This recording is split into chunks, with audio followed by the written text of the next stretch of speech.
आप सभी को प्रणाम। सामूहिक स्वाध्याय का समय हो गया है।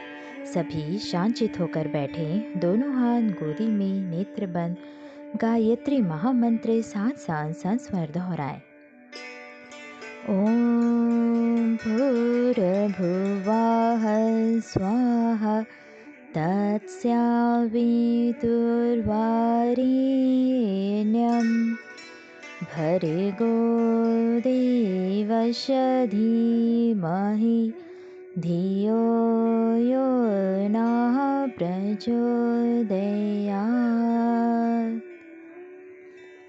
हमारा युग निर्माण सत्संकल्प।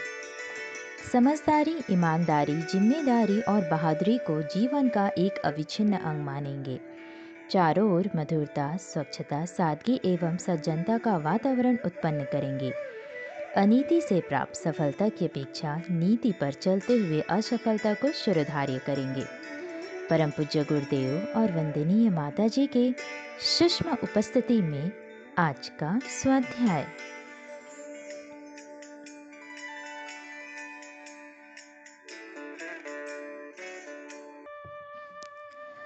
त्रिविधित शरीरों की समन्वित साधना के आगे क्रम में प्राणायाम में संकल्प भरी इच्छा शक्ति का समुचित प्रयोग होता है। भावना करनी पड़ती है कि ब्रह्मांड व्यापी प्राण तत्व सांस के साथ खिंचता चला आता है और नाक द्वारा प्रवेश करके स्थूल शरीर में ही नहीं, सूक्ष्म शरीर के अदृश्य प्रकोष्ठों में भी भर जाता है। इस प्रकार की संकल्प युक्त सांस खींचने की प्रक्रिया जितनी लंबी हो सके करनी चाहिए। इसके बाद सांस रोकने का कुंभक आता है। इसे खींचने में जितना समय लगा था उससे आधा समय ही रोकने को कुंभक में लगाना चाहिए। साथ ही अवधारणा करनी चाहिए कि सांस में घुला हुआ जो प्राण तत्व कण कण में भरा है वह नव जीवन प्रदान कर रहा है। अवधारणा के समय मस्तिष्क क्षेत्र के अंतराल का विशेष रूप से ध्यान रखना चाहिए। उसमें सत्प्रवृत्तियों एवं सद्विचारणाएं, अतीन्द्रिय क्षमताएं प्रसुप्त स्थिति में छिपी पड़ी रहती हैं। प्राणायाम द्वारा खींचा गया प्राण उन्हें झंझोरता और प्रसुप्ति से जागृत स्थिति में लाता है। संतुलन, उत्साह, विवेक इस आधार पर सरलतापूर्वक उभारा जा सकता है और जो अवांछनीय तत्व सूक्ष्म शरीर के किसी क्षेत्र में जम गए हैं उन्हें प्राण युक्त सांस छोड़ने को रेचक प्रक्रिया द्वारा बाहर निकाला जा सकता है। सूक्ष्म शरीर का प्रतिनिधि केंद्र हृदय चक्र माना गया है। साधारण स्थिति में वह मुद्री हुई कली जैसा रहता है, पर प्राण की ऊर्जा एवं प्रातःकालीन उदयमान सूर्य सविता के ध्यान द्वारा उसे खिले हुए कमल की स्थिति में लाया जाए।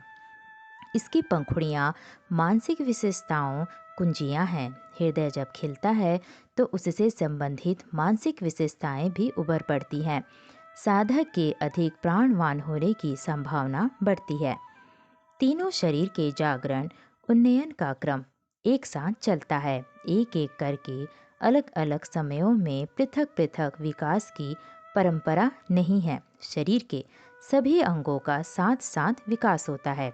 ऐसा नहीं है कि पहले हाथ पुष्ट कर ले इसके बाद पैर संभलेगा। स्कूलों में छात्रों में भाषा, गणित, भूगोल, इतिहास आदि की पुस्तकें एक ही समय में क्रम पूर्वक चलानी पड़ती है। ऐसा नहीं होता कि पहले भाषा पढ़ लें फिर पीछे गणित और व्याकरण। इसी प्रकार तीनों शरीर का उन्नयन क्रम विविध चक्रों को प्रस्फुटित करने की प्रक्रिया के साथ चलाना पड़ता है। साधना क्रम में तीनों का समावेश साथ साथ किंतु क्रमिक रूप से करना पड़ता है। इस समग्र साधना को ग्रंथि भेद योग कहते हैं। इसमें नाभि, हृदय और बाह्य रंध्र के अतिरिक्त तीनों कमलों की मूर्ति हुई सुप्त स्थिति में उबार कर जागृत में परिणित करना होता है। मूंदी कलियों को खिले हुए कमलों के स्तर तक पहुंचाना होता है। इसके लिए प्रातःकालीन सूर्य सविता की ऊर्जा को ध्यान धारणा द्वारा तीनों शरीर में उनके प्रतीक केंद्रों में ओत-प्रोत करना होता है। तीसरा कारण शरीर भाव शरीर कहलाता है। इसमें आस्थाएं, मान्यताएं, आकांक्षाएं, संवेदनाएं निवास करती हैं।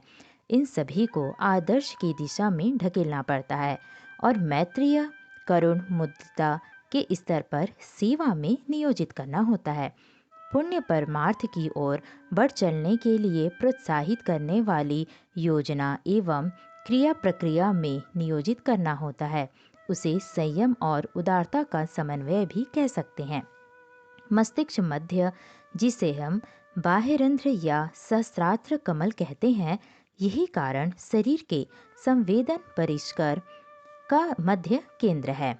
यहाँ भी मुदी कला की स्थिति रहती है। इसे ध्यान योग द्वारा कमल पुष्प की तरह खिलाया जाता है। पूर्व दिशा में प्रातःकालीन स्वर्णमय सूर्य का ध्यान इस समुच्चय प्रयोग के लिए आधारभूत अवलंबन है। उदयमान सूर्य को 1 सेकंड खुली आंख देखने के उपरांत उसे दृश्य की ध्यान धारणा प्रायः 10-15 सेकंड तक आंखें बंद करनी चाहिए। जब यह अनुभूति झीनी होने लगे, फिर आंख खोलकर 1 सेकंड उदयमान सूर्य को देखा जा सकता है और पुनः आंखें बंद करके उसी दृश्य की अनुभूति की क्रिया दोहराई जा सकती है। सूर्य के प्रत्यक्ष दर्शन का उपयुक्त क्रम अधिक से अधिक 1 सप्ताह चलाना चाहिए और अवधि 15 मिनट से अधिक नहीं होनी चाहिए, क्योंकि जैसे जैसे सूर्य के प्रकाश की तीव्रता आती जाती है, वैसे वैसे वह खुली आंखों से देखने जैसी स्थिति में नहीं रहता।